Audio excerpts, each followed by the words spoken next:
3-piece po ang ginagamit sa power circuit. Magnetic contactor, no? Tatlong contactor ang kailangan natin para sa main, sa Y, and sa delta. Overload relay para po mapigilan sa pagkasira yung motor natin, 3-piece motor.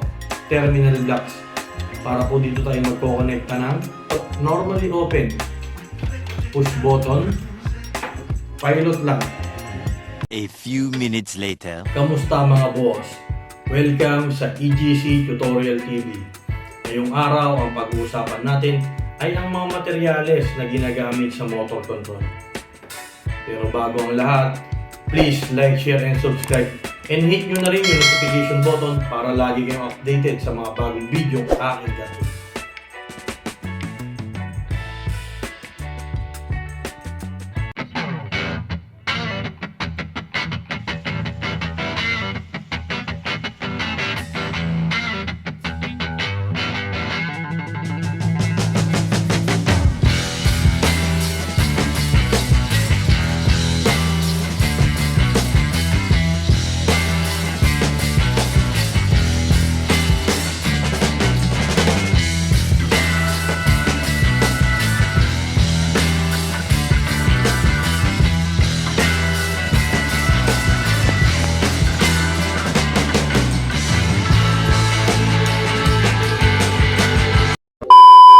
First, ang pag-aaralan po natin ay tungkol sa mga materyales na ginagamit sa motor control installation. Forward, reverse, Y, delta. Ito po yung mga materyales na kalimitan ginagamit sa training at sa industry. Una, magsimula po muna ako sa 3-phase mini circuit breaker. 3-phase po ang ginagamit sa power circuit. No? 3-phase po, mini circuit breaker. Then may single phase po na circuit breaker, yung dalawahan ito. Nandun kasi sa hindi ko nahugot. Ginagamit naman po yun sa control circuit.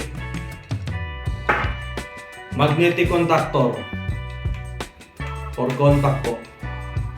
Magnetic contactor, no? Tatlong contactor ang kailangan natin para sa main, sa Y, and sa delta.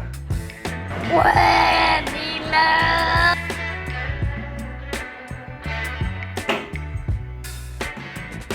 Diyan tayo magkakaroon ng mga contact points.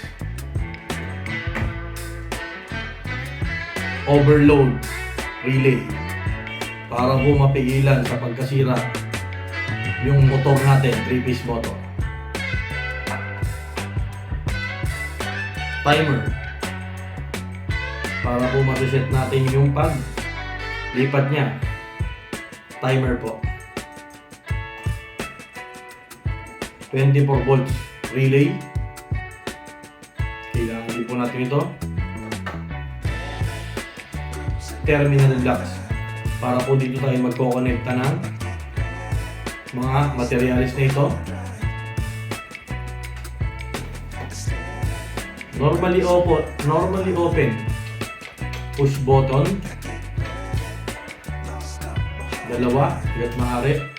Then normally close na push button, dalawa rin po hanggat maaari.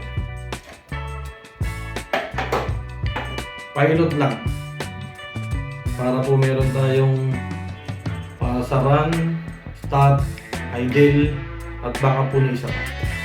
Maraming salamat po sa mga nakinig. Mag-iingat po tayo palagi. God bless po sa ating lahat.